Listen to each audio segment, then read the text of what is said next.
Hey everyone, welcome to the Rebelcast. This is episode 48. I'm astounded every time I announce the episode number by how many it is. It's crazy. But today we're going to be featuring a guest from the Rebellion. I know we promised this a few weeks back. If you're somebody who pays attention to our social media or are members of our Discord, and if you're not, links in the description. Be sure to come and join the community.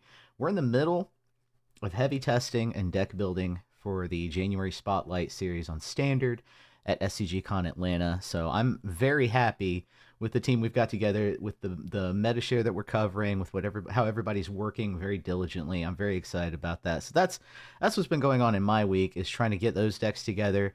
I won't spill any secret sauce today, but suffice it to say, I think we have a pretty good coverage of what I expect to see at that event. Athena, how's your week in Magic been? My week's been pretty good. I've been doing a lot of testing for different decks in Magic. I've been working a little bit harder than I probably should, just so I can have the extra funds for Atlanta. But yeah, I mean, everything's been super cool. The Discord's been super chill lately now that we have the new like forums feature. Everyone's kind of figuring that out, and I have to answer a million DMs about how this works. Um, Other than that, yeah, I would say it's been a pretty solid week. Very cool. Very cool. Yeah. Forums are new to the Discord. I believe it's an upgrade, but yeah, I don't think everybody's figured it out yet.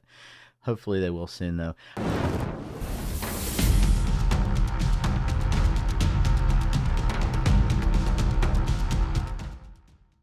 I'm gonna go ahead and introduce our guest. We have VIXIN XIVIIR, aka that mono black guy, wonderful deck builder from the Rebellion. I'm sure if you pay attention to State of the Meta, you've seen this name crop up so many times, week in, week out. So I'm gonna let VIXIN take it away. How's your week in Magic been? And really just let the folks know what you're all about. Hello, everybody. I'm Vixen. I am that mono black guy. It is everything I do, whether by choice or by just tradition at this point. There have been a lot of swamps in my decks. Been climbing the ladder mostly. I have to try and fit games in between my daughter, my work, wife, everything, all that. I haven't had quite as much time as I used to in the past, but we're in Diamond. We're climbing. We're doing Hey, well. Got two decks, maybe some black in them. But otherwise, things are good. hell yeah.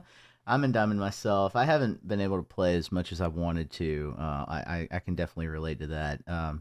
So let's. Here's what we're gonna do this episode. We are obviously the big topic at hand is foundations. Foundations, standard. It's all going to be in the spotlight. God, I gotta stop with the puns. It's all going to be in the spotlight for a while. So I think they're unintentional. I know I make Darth Rictus laugh on the State of the Meta quite often with them, but I'm serious. They're unintentional. But Spotlight Series has highlighted standard. It's trying to come back as the flagship format. I'll leave that discussion for another day. But suffice it to say, Foundations has definitely made a splash. There's a lot of cards, mechanics, archetypes coming to the top of coming to the surface, really coming into the spotlight again. But we have several questions about that. We're definitely going to talk about Foundations. We're going to talk about the standard meta. And also, we're going to touch today on the differences sort of between digital and paper Magic, some of the issues that come up when you're converting from one to the other, obviously. Because this is a huge issue for me because I'm coming back into paper Magic, and so I've got to unlearn some of my arena training, some of the things that I habitually take for granted on arena. That's definitely one issue for me. But I definitely wanted to touch on budget brewing today, and we have the perfect guest for that. So we're definitely going to talk about that and talk about just sort of how you deck build, because I think that's really the most fundamental, most basic thing about Magic that everyone has to learn is how to deck build, but it's the thing that nobody really talks about, ironically enough. So we're going to touch on that a little bit today. So go ahead, take it away. What, Athena? I'm going to let you sort of ask the questions here. What did you have in mind for Foundations? What sort of things have come to the surface? What have you noticed just in this past week and a half alone? So we've definitely seen a couple of foundation cards kind of slip their way into existing decks or like slightly change existing decks. We've seen Boros Burn as an archetype pop up as a result of Bolt Wave and Boros Charm. We've seen Azorius Oculus pick up Kiora. We've seen pretty much any green base stack pick up Llanowar Elves and do pretty well. And we've seen like Golgari Ramp pick up Liliana Dreadhorde General. So obviously there's been like a couple of slots here and there that have been flexed around, but for the most part, I feel like the meta has stayed relatively the same as it was before. But what I want to start by asking is like, what are our thoughts on the current meta? Like, what is your least favorite meta deck, and then your favorite meta deck? I guess we can start with that and kind of go. So, Vixen, actually, you kick us off with this one. Well, I mean, it's pretty easy to know what my favorite meta deck's going to be, and that is none of them, because none of the meta decks have all black. In truth, I guess I'll go. My favorite deck to play against is honestly Golgari Demons. It is just so interesting, and it's not just because I'm also running Annex, and so I can keep up with it. It's just such an interesting interactive matchup that doesn't feel super lopsided either way, because they're not killing you fast. They're not locking you down behind an Oculus that you just can't get rid of, that you can't do stuff like that. They're not really going over the top of you. It's a very nickel and dime matchup. It's exactly the kind of magic I like. My least favorite deck gotta be Boros Burn. I mean, I can't stand burn spell. I cannot stand them. I've always harbored the thought. I've expressed it in Hearthstone, never expressed it in Magic, that base damage spells shouldn't exist. It makes for unfun games, but I'll accept that. Still, I'm not excited about its rise. Hey, I think that's a fair assessment. Coming from a mono black pilot, mono black has to do a lot of I don't want to say finagling, but it's got to do a little bit of bartering with the game to do damage. And so when red just comes up and they use a common to hit you for 3 or 4 damage, it's like, what the heck? Sure. Max, why don't you go ahead and tell us about your favorite and least favorite deck? And it can be playing with or against, your choice. That's fair. So God, I'm playing Golgari Demons and Boros Convoke. Both of those I've kind of been equally giving time to. I think Vixen hit on something very true right now with the meta, which is that it's sort of a mid-range friendly nickel and dime, as you said. I call it like the Resource Wars meta, where it's all about card advantage, slight card advantage, forcing the opponent to discard important key pieces, trying to get small margins, right? And so it's interesting to see that Foundations brought back Burn as a huge archetype, and trying to see where that fits in. It's still undetermined for me how effective Burn is going to be in the standard meta. It's definitely there. Its presence is definitely being felt. We'll see how things shake up in the following events over this weekend. But I think right now my least favorite archetype, I'm going to agree, is Burn. And my favorite right now is sort of the mid-range soup, if you will. I'm kind of in the middle between Golgari Demons and Dimir Tempo, is where I sort of find myself. What about you, Athena? What are your picks? So my favorite deck to play right now is probably Azorius Oculus. Huge fan of Reanimator decks in general, and one is probably the closest we'll get to a viable one. It's not a real, like, you're not pumping out some like Valgavoth or something ridiculous, right? But you're kind of playing these like really valuable 3-drops and trying to protect them as much as you can, or find ways to kind of negate your opponent's removal for them. Anoint with Affliction is probably my least favorite card to deal with right now. Very, very sad that card exists, but actually very happy the card exists, in all honesty. It's a good balanced checkpoint. Yeah. My least favorite deck to play against, oh man, I'm gonna have to say Gruul Prowess. Like, I don't mind the burn decks that much, but I think the worst feeling in the world is still like turn 0 Leyline into just losing the game from just the pure amount of damage they can pump out on 2 and 3. That is just the worst feeling in the world. Yeah, I mean, Gruul Prowess definitely has a higher ceiling than Burn. It can at times go much faster, and it just produces the most feel bad moments. I think Burn is consistently annoying, but when Gruul Prowess gets you, Gruul Prowess gets you. So I think that's a perfectly reasonable hatred. Yeah, I think there's a debate right now. I won't say too much because it touches on what we're playing on playing in the spotlight. But there's a debate right now whether Gruul Prowess is tier 1 or not. Whether a lot of those pilots are going to shift over to like Boros or Mono Red. So we'll see how that plays out. We've got to stay the meta episode coming out, and I'm sure that question will be answered tomorrow. So yeah, we'll see how that shakes out. So the next thing I wanted to kind of touch on is with standard kind of being relatively the same for two sets now. Do you think the standard meta is healthy? I know we kind of have like a little bit of every deck, but are the play patterns healthy? Like, does each deck feel properly represented and properly powerful? So Max, what do you think about that? So I still feel like it's very rock paper scissors, right? Um, but they're not all present at the same time. So it's mostly like right now, we're noticing a lot of mid range with Golgari and Demir especially. A little bit of ramp in there, some control. But then on the other end of the spectrum, it's like a ton of aggro, a ton of burn and slash aggro. Still very creature friendly. What we're not seeing is a healthy control deck to come in and sort of be the rock to the paper and the scissors that we're seeing right now. So I would say it's still a healthy meta. Some things have yet to be determined. We're still in week 2.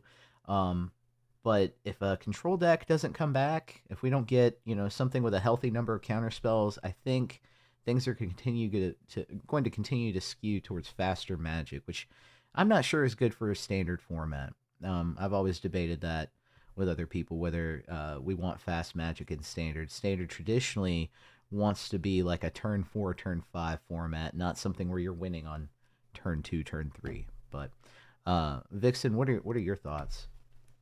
I mean, I definitely can see what you're saying. I think the speed of the format has picked up a lot, especially, as you widen your time horizon from several years ago, we're way faster than it is. I think I find this meta particularly healthy in specific, even more so than like just before Bloomburrow came in, we had rotation, because there are some angles of attack in the format, and I can talk about this later when we talk about deck building, but there are angles of attack in this format that aren't quite being exploited as much as they can. And I think that there is a lot of opportunity, especially with the size of foundations coming in. I think there's a lot of opportunity in this meta to find, if not a new concept, then a new sort of way of doing it that will help out. So I would say we're in a fairly healthy meta. I don't think even my most annoying deck, I don't think anything is particularly egregious. I know the meta is definitely hurting for a control deck. I'm definitely trying to help that out. So more on that later. On the control deck side, I mean, mono white caretakers is very much a control deck at this point. I mean, they're running like 8 card draw engines. They're running like 12 removal spells, like 8 of which exile. With board wipes, and there's no traditional counter spells, but outside of maybe the Zero Domain matchup, it is the late game deck of the format. Like, it will grind you to dust. Okay. I think that is a very very fair assessment. You're right.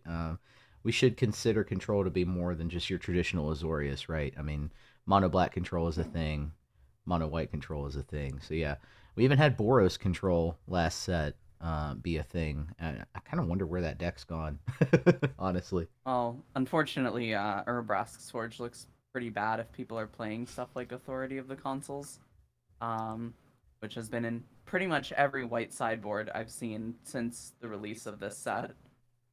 But in terms of like the overall meta health, I would say it's really healthy. I think sometimes there's like a couple decks with like bad play patterns, but for the most part, I feel like there's like kind of this thing where like every deck has a very solid engine and very solid payoffs for the engine. So, mono white, you have your caretakers and your innocents. Domain, you have your overlords and your beanstalks. Your mono red has your manifold mouse and your what's the land, the not the restless land, it's the rock face village. Yeah. So every deck kind of has its own way to grind, and then you can't even forget about Annex, right? So but it definitely feels like I definitely feel like there's been a lot of non-games from one player finding the Mm. engine and the other player not finding it, or like one player's engine getting removed on the spot. I feel like I see a lot of that. Like if you see like Golgari ramp and you kill their turn one or their turn two beanstalk, dude, I don't think they have a chance of winning that game against most of the meta. Mm. So it really like it turns into this really interesting format of like answers matter a ton in standard right now. Yeah, they do. I'm starting to main board Terra Sunder in Golgari, and it's paying dividends. At least 2 copies, just to attest to that. But I wanted to shift to the overall questions on everybody's mind. Let's get the screenshot moment, where fans are gonna possibly pick apart our answers here. Let me ask this question: Athena, would you consider Foundations a good set? Considering what you've already said about the meta where it is, would you consider Foundations a good set? And I guess you could multi-prong answer this. For Standard, for the health of Magic. I think Foundations is an amazing set for the health of Standard and for the health of Magic in general. It's a set that aims to bring new players in. Mm-hmm. It has a bunch of these really interesting cards and mechanics that like may not have a deck right now, but they're going to be in for 5 years, so they could very well have a deck by the end. One that comes to mind is the new 7-mana Coma. Some people are Yeah. playing it with like a push-pull shell, but I feel like in the next 5 years you're going to see that card in different shells, right? Hmm. And I'm sure some people will hate it as they see it more and more. So yeah, I would say it's a pretty healthy set. Vixen, what about you? Yes.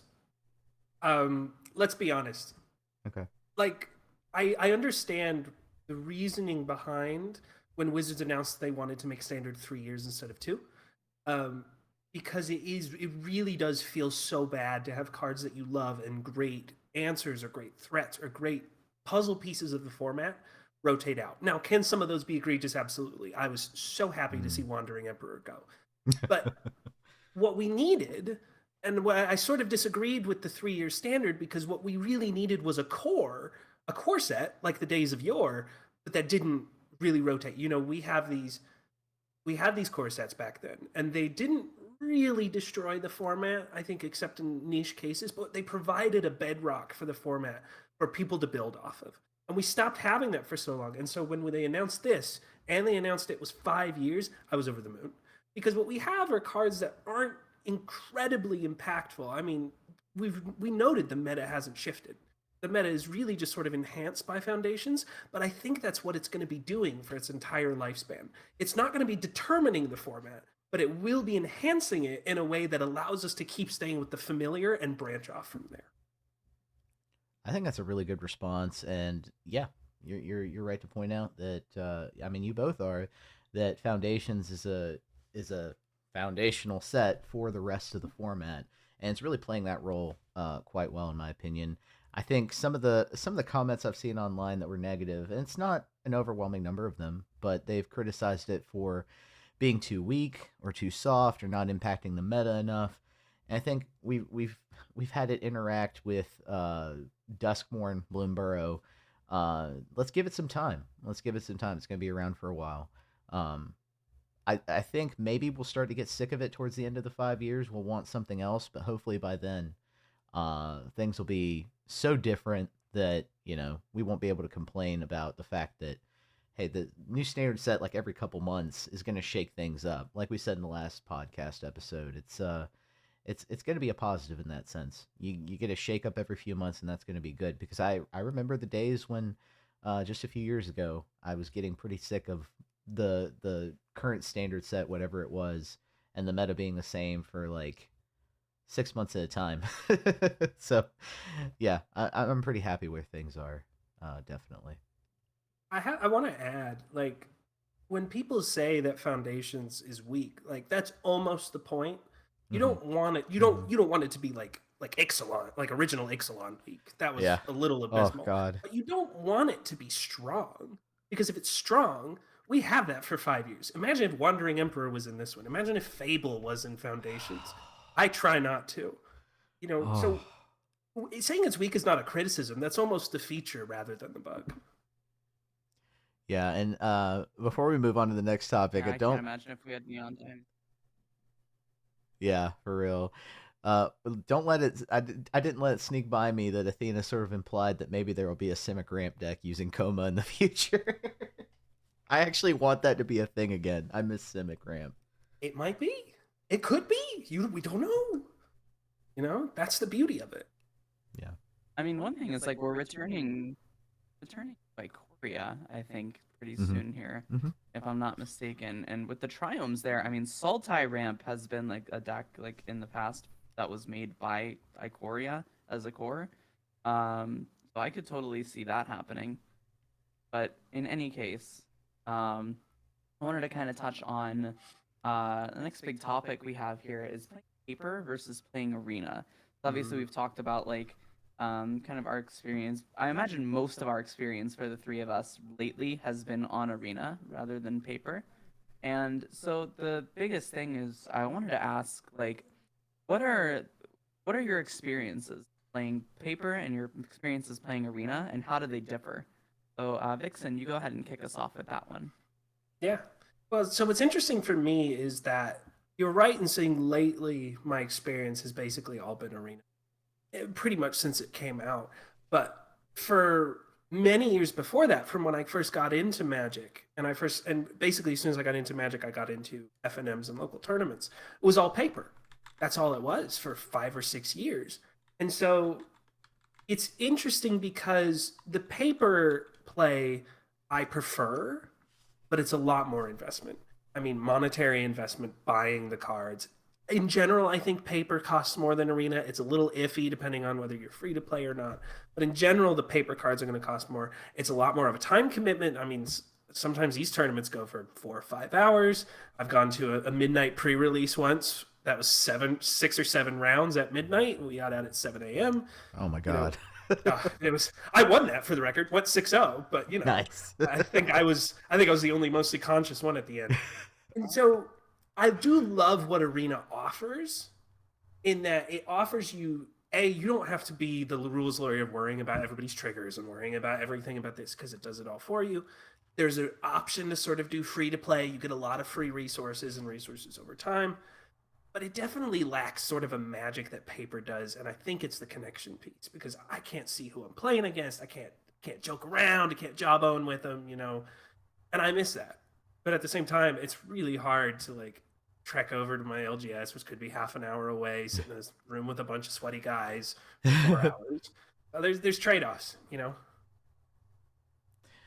I agree.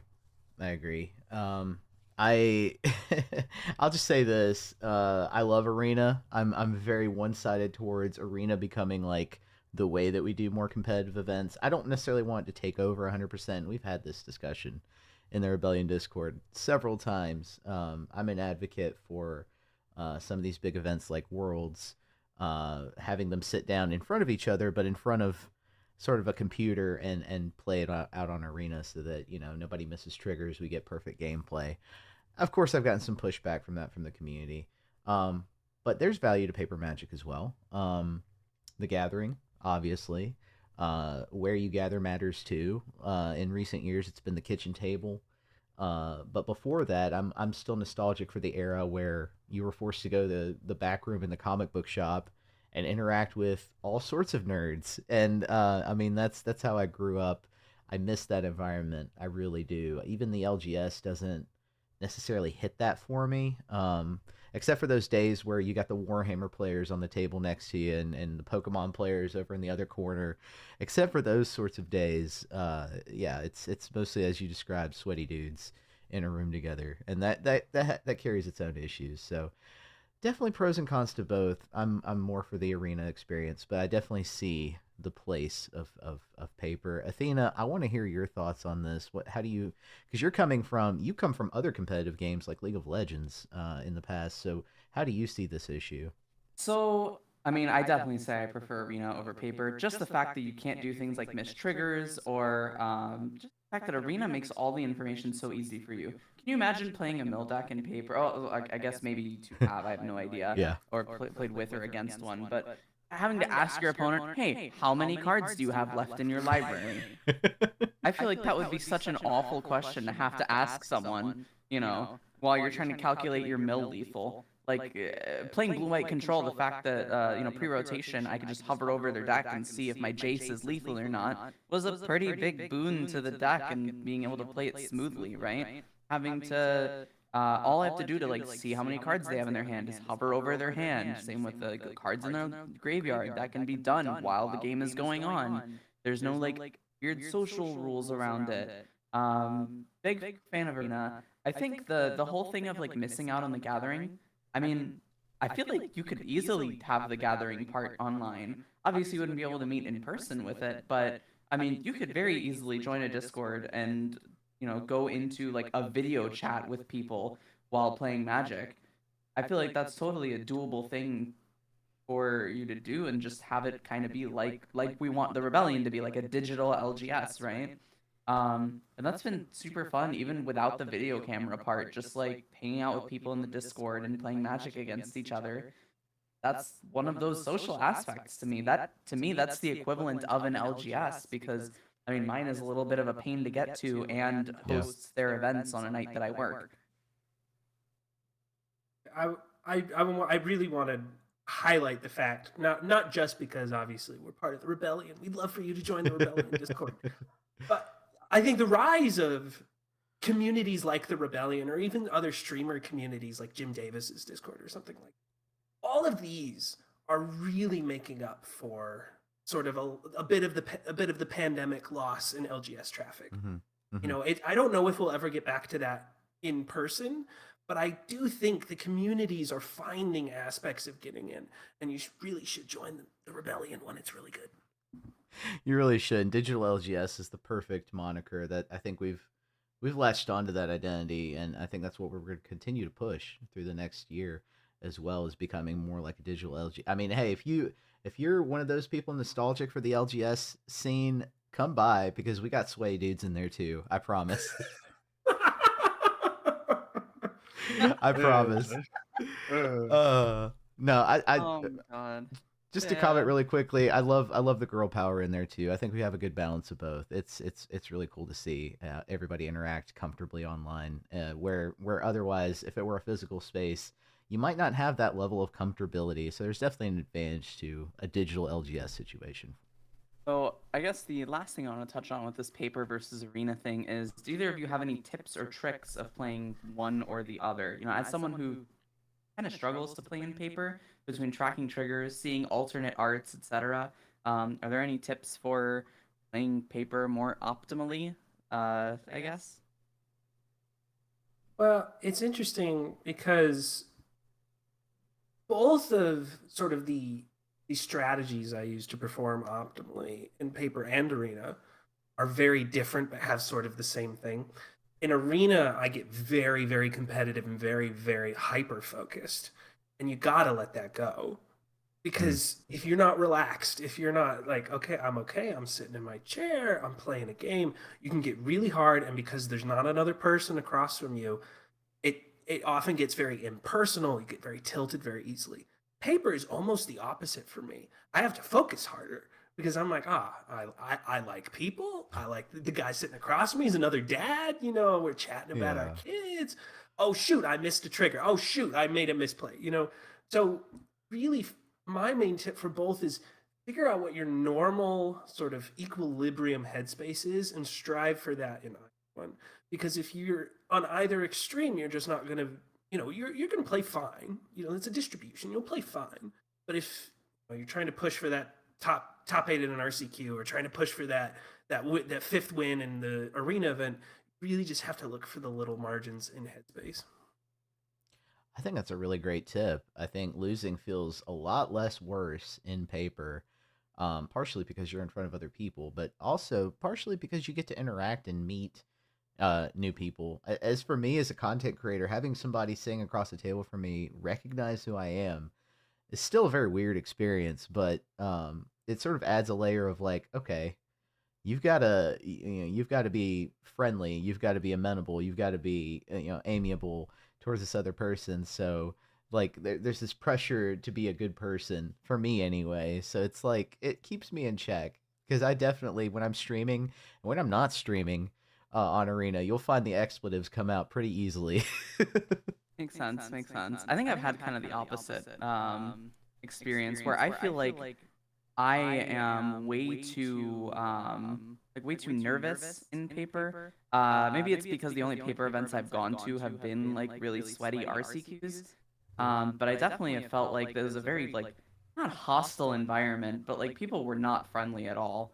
Mm. People were very much like, play faster, go, go, go. Like, very much like trying to watch everything, calling, the calling judge on like things that I feel like are a little bit silly, like rules that I feel like I shouldn't have to be explained to you at this level. A lot of that stuff happened whenever I would play in paper, and I definitely felt more nervous. Whereas on Arena, I can like kick back, kind of enjoy myself. I don't have to worry about missing a trigger or watching my opponent for cheating. I've had to do that. I've had to Oh, catch Lord. people on cheating like 4 times already playing my 3 paper events. So Oh, like it's yikes. it's a bit of a different experience. I feel like depending on like who you are and like and I'm a people person, right? I mean, I'm a waitress for a living. I love people. I just sometimes people at LGS are just very, again, it's probably just my experience from only playing like really competitive events there,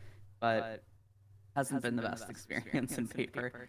I want to validate that. That's I just said that, yeah, there's positive experience, but yes, that flip side is there as well. I want to validate that, and watching ICPJs has different experiences than me at the LGS, so more akin to that, but also very positive ones where other people who are also nervous kind of find their focus with you if you're a nervous personality. So yeah, there are pros and cons to that as well. Yeah, I want to validate that experience. It can suck, especially at the sweaty RCQ level. I agree.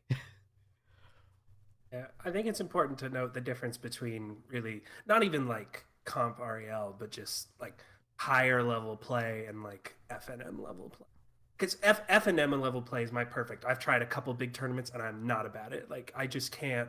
I can't deal with the stress. Traveling is an extra piece, but like playing FNM is almost like the perfect mix of competitive. Hmm. There are Hmm. prizes. You'd like to do well, but you're also just you're hanging out with your friends. And these people can be your friends. We're all here to play the same game. So it sucks. I always hate to hear when people are like, yeah, playing in paper makes me nervous. I'm like, oh man, I totally get that. I guess I'll have to like at some point give like FNM a try if I have a Friday night off ever. But moving on from this topic, uh, one thing we wanted to discuss today is budget brewing. I guess just kind of deck building in general. So Foundations as a set was kind of made for the sake of new players, right? Giving people a large set they can like aim to collect that doesn't really rotate for a long time and has a bunch of really core pieces that are like maybe it's slightly below the standard power level, but will always give you options, right? Will always be like there'll always be an alternative for you if you don't want to spend a huge amount of money on the cards, right? So how do we feel about foundations as a start for like budget brews? And like I guess a more broad question, how do we go about like how would you go about like if you were introducing someone to Magic the Gathering in paper or arena for the first time, what would you recommend to them for their first deck? Well, I'm gonna be a bit biased. I'll be honest, but monocolor decks are pretty cool.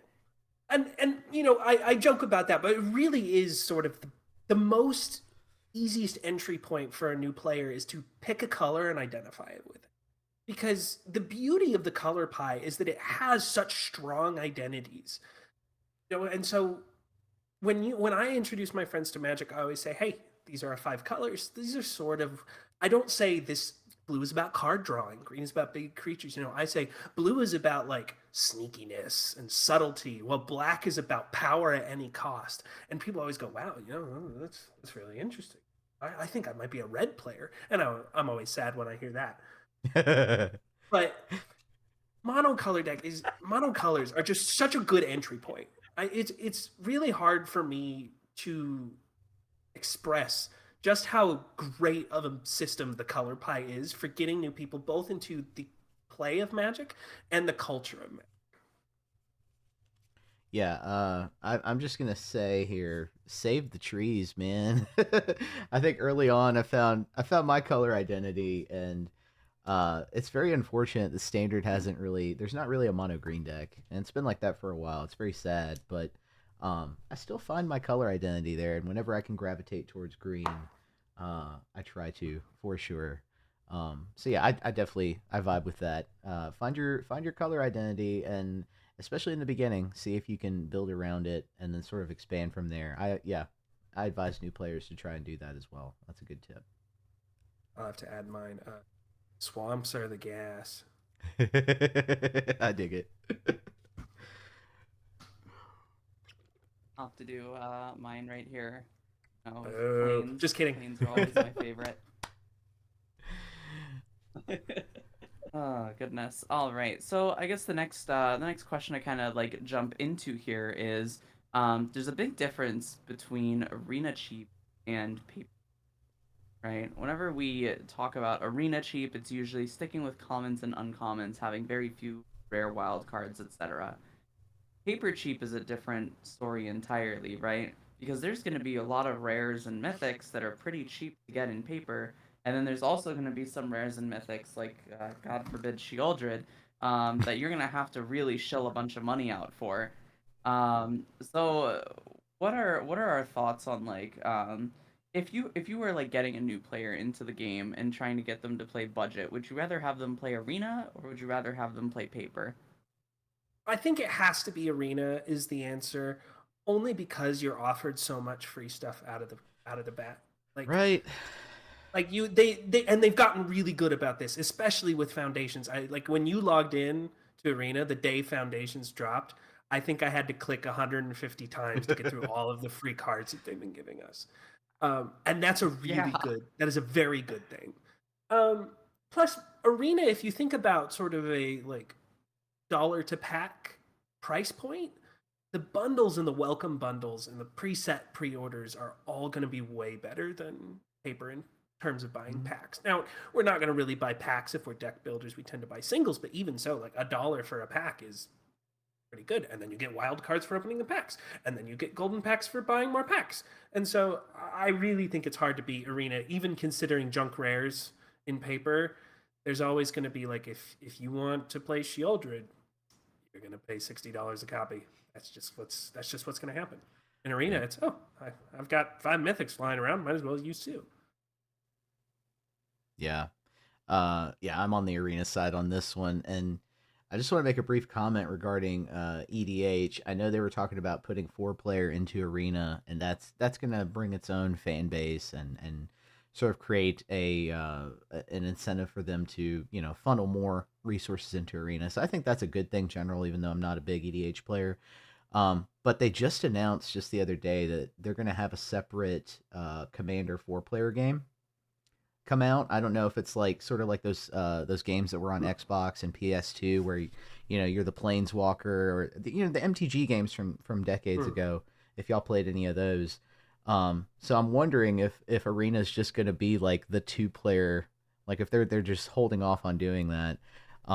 That being said, I always advise people, if they're not jumping right into Commander, to go ahead and give Arena a try. I don't advise that anyone look at it as a free to play, because I don't think it's structured that way, like a Hearthstone. But if you're willing to look at sort of compare the cost of paper Magic, where you've got to buy boxes and boxes at the beginning of a set to really get a good enough collection to build a deck with, Arena just beats that by a lot, right? Like, you get your 50 packs for $50. You play a few drafts, and you can build a monocolor deck pretty easily, I say. So yeah, I think for the budget player, for the new player, I heavily advise Arena if you're not jumping right into casual or right into EDH. But yeah, that's my whole spiel about that. I think Arena is good for the health of Magic in general, just because of that. Yeah, I would agree. I think the biggest like counter argument I would say for paper is if you're not looking to play the meta decks, paper decks are ridiculously cheap. and the price point of a lot of these like kind of junk rares means that you can do a lot of experimenting in paper with like some really oddball stuff here and there. Whereas like if I want to get any rare is equal in Arena, right? Where if I'm like a little bit on a budget, do I really want to be spending my rare wild cards on anything other than like lands or like the really chase rares and mythics of the set? You know, there's unless you are spending money actively into the game, for the most part, you won't really be able to do a whole lot of experimenting with mythic and rare wild cards. Whereas like there's a bunch of rares that are like 50 cents, $1 in paper. It's super easy to just go pick those up, right? Yeah. Yeah. That's a fair point. It's substitutability is a huge deal in paper. Like there's always going to be other options in that mana slot or other options in that land or in that color that you can play with that aren't going to be as good, but it could be okay, and they're a dime instead of $10. I think I got ripped apart on Reddit a while back when I was trying to say, guys, Archfiend of the Dross is a perfectly okay replacement for Shieldred in what we're trying to do. It is. That could be a different podcast episode. It is.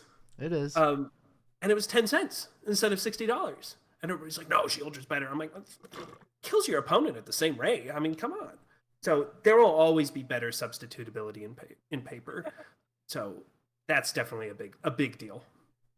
But y'all, we get art cards in paper. Yeah, the art cards are so cool.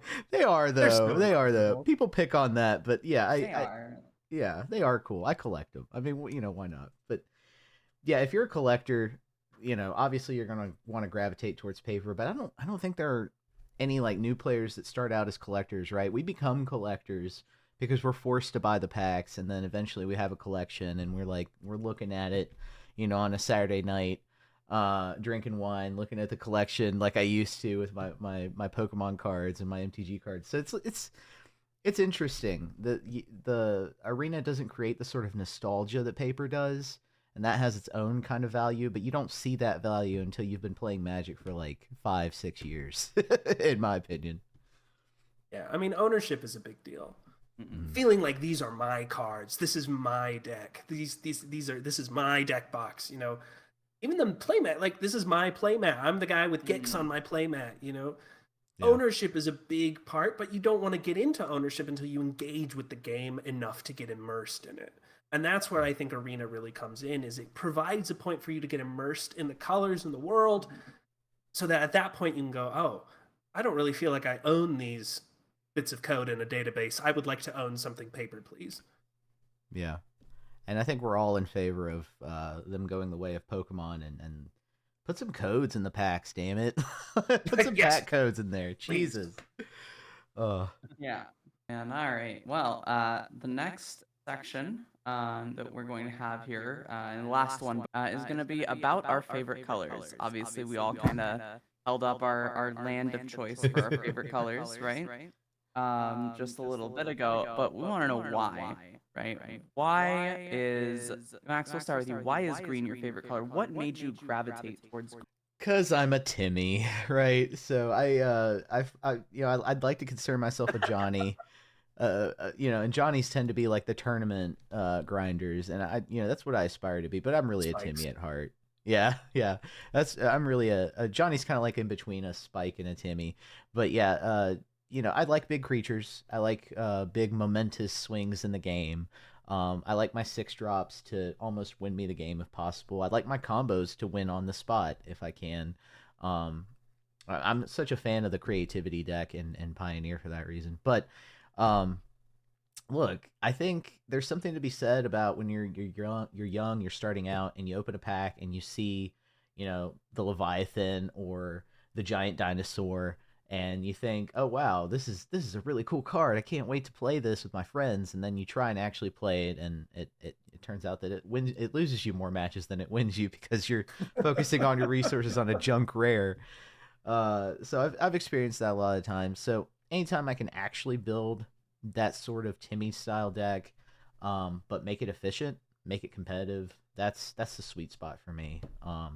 So you'll see me my bias when I'm playing like meta decks is you'll see me play like strange top ends. Like I'm running the 7-drop Nissa right now in Golgari Demons, and Land of War Elves. Land of War Elves is my excuse, right? Like I can get there with Land of War Elves, right, guys? But realistically, I'm probably gonna have to cut that card eventually. But yeah, that's where I'm at with green and why I love green so much. What about you, Athena? I really want to hear your logic on mono white. So I feel like I kind of have a different logic with than most people, where I didn't really pick a favorite color until I started to really get into two things really. One, the lore, and two, like competitive standard. Um, because we'll talk on the competitive standard side of it later. But lore wise, I have three favorite characters in Magic, and they are Oh, all white aligned characters. Elspeth, Thalia, and the Wanderer are all my favorite characters. They're all white characters, and I love playing with those cards because I mhm. love the lore around those characters. So I think that would be like the biggest reason that I gravitate towards white. I mean, plus, who doesn't like a good token? Like, let's be real here. There's just something satisfying about like making a token every single turn, right? Just Yeah, grinding your yeah. opponent out with Hmm. tokens. I love blinking removal spells by just Oh, having awful targets for removal the entire board. You know, if I have 7/1/1s that are blocking you from killing me, are you really going to burn a go for the throat? Try to ugh. kill one of the 1/1s, or are you Yeah, it going to feels like bad. slowly try to have to deal with this? Oh, it's the I worst always love feeling. that feeling of like, yeah, I feel untouchable. I feel like white makes me feel untouchable, like in Magic. You get a lot of life gain, you get a lot of tokens for chump blocking, you get a lot of good removal, board wipes, etc. It feels like you can always have like some kind of answer to everything.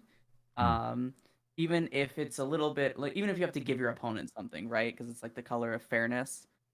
Get Lost is like a good example of this. You can kill like 3 different permanent types, but then your opponent gets maps, and you could just lose the game on those maps. I like But the dissonant. yeah, Vixen, you go ahead and tell us why do you like black? What me? Black? Who gave you that idea?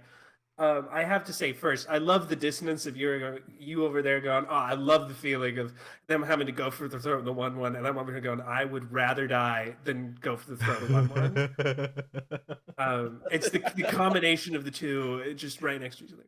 But yeah, so I didn't really. I think at my core, I've been the mono black guy for a long time, but I didn't really think about it. I actually played mono red for a long time. I picked up Yoel Larson's Pro Tour winning list for Magic Origins, and I played that. I know. It's I've seen the light, gotten better.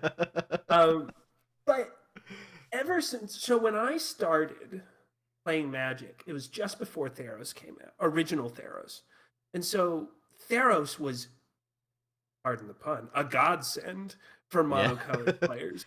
Because devotion is just the most incredible thing. But I really learned a few things that I love about black from that form. A, black can do basically everything. Now, people will call it color pie breaks. It's not color pie breaks. We're allowed to do everything because we have to like pay life or sacrifice a creature or pay of ourselves. That is black's identity. And black has the best removal. Black can have big creatures. Black has the best disruption in the form of hand hate. It's better than counterspells. Fight me. Um, and so, in terms of gameplay, I love black because if I want to do something, I'm going to have tools to do it. If I need to answer problematic permanents, I'm going to have the tools to do it. And it becomes almost a puzzle of deck building at that point. Because then I go, well, okay, this is the format I'm presented with. These are the tools I have. What's the tool that fits this? And I can use that to produce really good results. The only time I've ever hit high mythic, I got number 75 mythic in Fable format during Neon Dynasty with a mono black deck that Ooh. played Invasion of Innistrad, Jadar, Ghoul-Caller of Nephalia, and Concealing Curtains. Because I understood what the format was about, and I was able to have the tools. And black just has that. Black is just able to do that. Thoughtseize is the greatest card in the history of the world, and every format should have it. It makes the game better. There you go. Yeah, and I was playing Mono Green Devotion in Pioneer. I'm still having to deal with Thoughtseize in that format, but Yeah, I agree. Why does mono black get to do everything? Especially right now in standard, right? You have like withering, even the enchantment removal, which is traditionally a thing that it didn't have for a while there. You've got that now.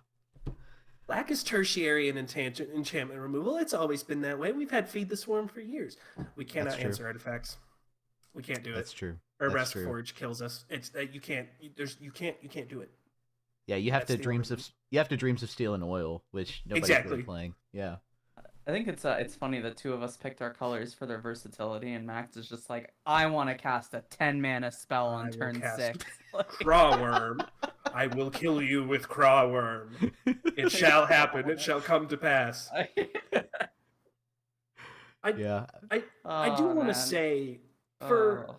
for monocolor, I think monocolor decks have really come very far because for a long time, like monocolored was really just sort of this is what you do when you're a budget player or a new player.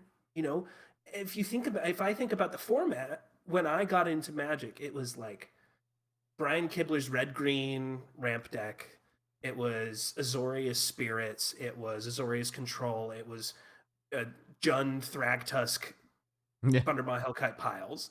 And I think they've gotten really much better at not just creating a more solidified identity for each color, but giving each color enough tools on its own to actually be competitive. I mean, we have mono black is, I swear to you, mono black is competitive right now. Mono red, mono white is perfectly playable. I think mono green is respectable. I don't think it's top tier at all, but I think it has some really interesting things it can be doing.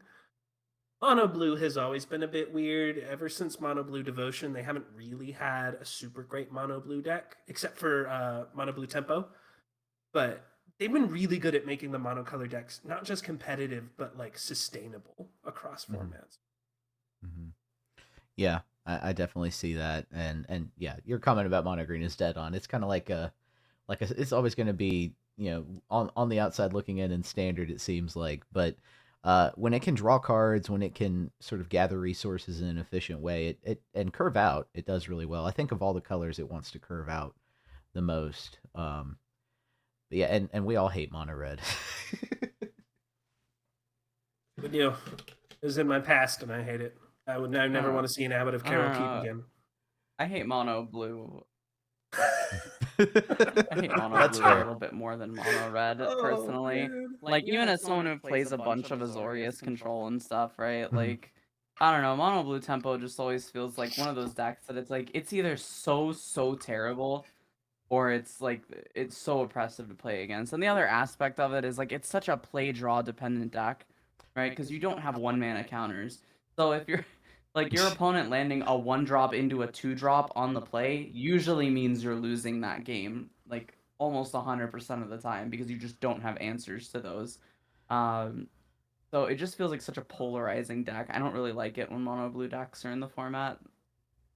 Yeah, turn 2 annex right now is kind of killing that possibility, I think. But yeah, I agree with you. Yeah. In a larger sense, I think Oh. when talking about what our favorite color is, I think what we're trying to get at is how do we want to engage? Mm-hmm. I pick black because I want to do everything. I want to play every play style.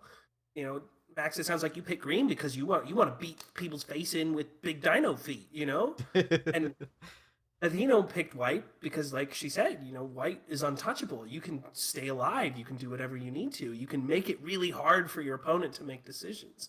And so when we talk about deck building, when we talk about making decks, it's not just about finding what's your identity, but it's also finding what do you want to do here.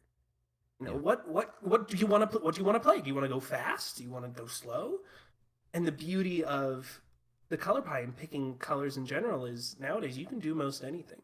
The deck I'm playing right now is mono black control. I'd say, how is that possible? You have no counterspells, Vixen. And I say to you, we don't need counterspells where we're going. We have extraction effects. Who cares if they're drawing cards if all they're drawing is duds? So I really do think picking a color is important, not just for engaging with the game, but picking color is important for figuring out how you want to build your deck. I think the biggest question, I actually have one more question here for everyone. This one can be a little bit brief if you'd like, or it can be a Okay. little lengthy if you want to go into detail. Um, so, what is your favorite deck of all time in Magic? Using the color that you chose, like a monocolored deck, right? So for me, I would have to say it was around the time of Brothers War, the mono white mid range deck, like the AO the Dawn Ooh. Sky, Sarah Paragon, Wedding Announcement, Ooh. Emperor, Ambitious Farmhand, Spirited Companion. This is the deck that got me to really love mono white. I'm not as big of a fan of the current like mono white control decks that feel like extremely dirtily and slow, and you can't fight for the board really. I miss actually fighting my opponent for the board with like Steel Seraphs and Sarah Paragons and stuff. Um, so that was definitely my favorite deck of all time. It's also the one that got me the highest in Mythic rank on Arena. I hit like top 150 playing that deck, mostly through mirrors because people play ungodly slow against those types of decks. Oof. That's very cool. That's very cool. I remember that But deck. I played that deck Vixen, too. yeah, definitely a really fun deck. I know some people hated it, but I thought it was super fun. I think I can understand more why people hate the Caretaker deck Yeah. than the Paragon deck. But yeah, Vixen, tell us, what is your favorite mono black deck of all time? Mono black devotion standard. So when Pioneer first came out, I bought that deck in paper, like day one, like that. And I played it because there's just something so inherently beautiful about going Thoughtseize on one, Pack Rat on two, Pack Rat on three, Pack Rat on four, and running them over. Or Thoughtseize on one, Removal Spell on two, Underworld Connections on three, Mutavaults galore, and then dropping Gary. Like it's just that deck had so many angles. It had so many ways of getting over your opponent, of outgrinding them with your Underworld Connections, getting over them with Desecration Demon, winning the game out of nowhere with a Gary for 10. Like it when you talk about flexibility in black, that deck was the perfect example of it. And I have been chasing that high ever since. Wow. Yeah, that was a good deck. I'm gonna go ahead and go with Mono Green Devotion and Pioneer, from a couple years ago before they outlawed Karn. That deck, I was able to just feel overwhelming power. Right, draw tons of cards, access to tons of spells, access to giant creatures, being able to fix my library, draw what I wanted to draw, pull from the graveyard. Like it was doing so much of what I love about green resource based builds. And just overwhelming odds, just being able to win the game after you get set up within a couple turns. And that felt great. It felt great to sort of overpower opponents in that way. So yeah, I'm gonna go with Mono Green Devotion in Pioneer. There you go. That's a good choice. I am kind of glad that they banned Karn. I actually like the new mono green devotion decks. They're the ones that have like Outcaster Trailblazer plus Yeah, Kiora for 8 different of those effects. I always think that stuff's always super cool when you have a deck that can run like 8 of the kind of same engine. Um, so I definitely say like if you haven't tried mono green lately in Pioneer, I mean obviously your Rakdos prowess matchup is probably gonna suck, but give it a yeah, try again. Like the deck's super fun. yeah. I'll have to do that. I'll have to do that for sure. Um, I wanna Mm. I, I want to thank our guest first of all. I think you've introduced some really cool elements to the conversation around deck building, around sort of new player understandings of Magic. Uh, some useful stuff today. Thank you, VIXIN XIVIIR. If y'all want to check out VIXIN's builds and everything that he's doing in Magic, come to the Rebellion. Active member of the Discord, active member of those forums, and we're definitely gonna be looking to you because I'm going to go ahead and say the hot take of the day. I think black has become sort of the second most powerful color in Foundations next to white. I think they just gave white so many tools, but like you said, it hasn't been carved out yet in terms of like the meta decks. But I think there is a mono black deck there. I think it just needs to find its identity and solidify around a certain few slots. But yeah, there's definitely a mono black deck there, for sure. But any final thoughts from either of you. Vixen, I know you kind of gave us a whole wonderful spiel there about budget deck building, but are there any final thoughts on any of the topics today from you? I'm just gonna say Liliana Dreadhorde General is criminally underplayed. That like you have to understand that she was good, not great, in War of the Spark. Like we had Teferi in War of the Spark. We had Nissa who shakes the world. These are great planes. Liliana was just a good plane. But this is not War of the Spark. We are back down. And so if there's a brew that Mono Black succeeds in, it's gonna have her in it. That's the last thing. I agree with you. I think, and that might be hot take worthy too. I don't know. But Athena, any final thoughts from you on anything we've discussed today? I'm just glad we can have discussions about monocolored decks, because from what I hear in the history of Magic, that wasn't always the case. No, you're right. You're right. And I think people are a little hasty, including myself. I've been a little hasty in the recent past, wanting to return to like 3-color Magic. Because I see Tarkir's around the corner, and 3-color Magic was a thing then as well. So we'll see what they do with that set. But yeah, let's not be too hasty. Let's get back to fundamentals first.